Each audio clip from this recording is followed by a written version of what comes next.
Talia sat at the edge of the small bamboo bed, her heart beating furiously inside her chest. Her wedding gown lay folded neatly beside her, the scent of flowers still clinging to the fabric.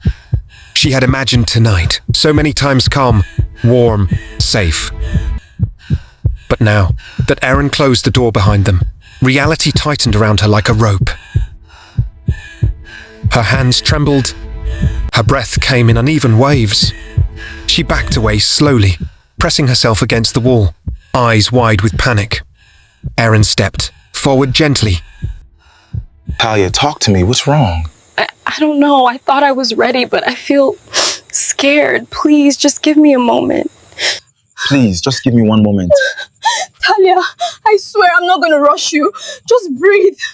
I'm right here. She opened her mouth, but nothing steady came out. But the moment his hand moved toward hers, Talia jerked away violently. Please, just give me a moment. Her voice broke. Tears slipped down her cheeks. Her chest heaved as fear climbed up her throat. Aaron froze, shocked and confused. But her fear only grew. Her hands gripped the bedsheet as if the room were spinning. A cry ripped out of her. Not a small whimper. A loud, piercing cry that echoed through the entire compound. Aaron jumped. Talia didn't even realize she had screamed.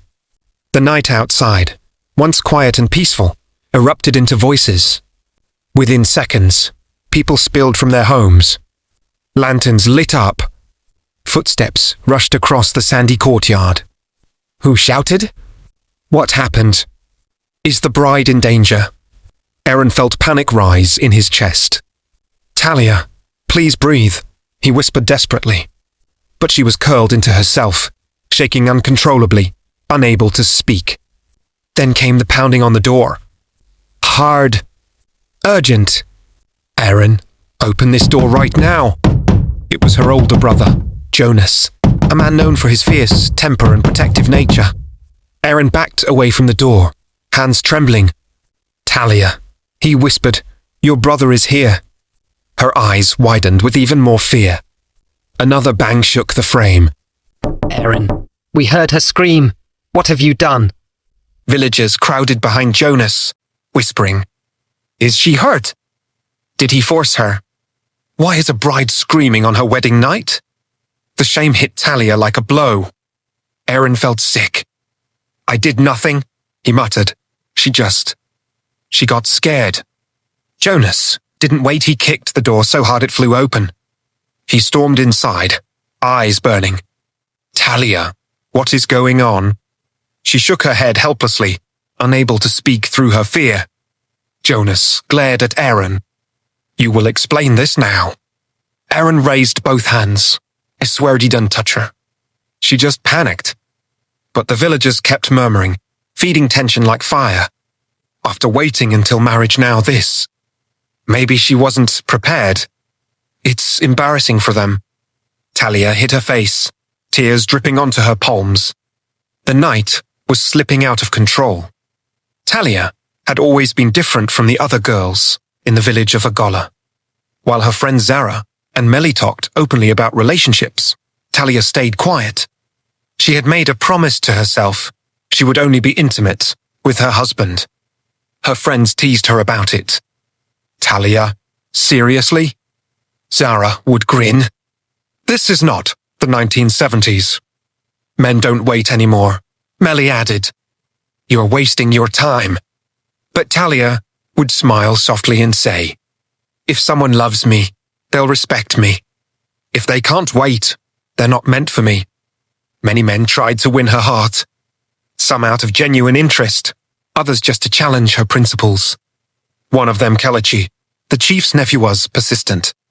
He brought gifts, followed her to the market, and offered sweet words like honey. But when Talia told him she wouldn't break her principles, his sweetness shattered. You're naive, Talia, he snapped. No man will accept these childish rules. He left angrily, and her last relationship ended painfully too. She found the man she liked with another woman. His excuse. I'm a man, Talia. I have needs. That day, Her heart cracked. Not because of the betrayal, but because she wondered if every man would be the same. Until Aaron came. Quiet. Gentle. Respectful. When she told him her decision, he didn't argue. He simplified. I'll wait as long as you need. Their love grew slowly and sincerely. And after a year together, he proposed. The village celebrated them. Everyone admired what they called a pure love story. No one imagined the fear that would erupt on their wedding night. Inside the room, Jonas stared at his sister trembling in the corner. Talia, he said more softly. Did he hurt you? Talia shook her head immediately. No, he didn't. I panicked. Aaron stepped forward. She was scared. Jonas, I didn't even touch her. She just froze. Jonas sighed heavily, running a hand over his face. His anger softened, replaced by concern. You should have called for help before she screamed like that, he said. I nodded. I know. I was trying to calm her. The villagers lingered outside the broken door, whispering.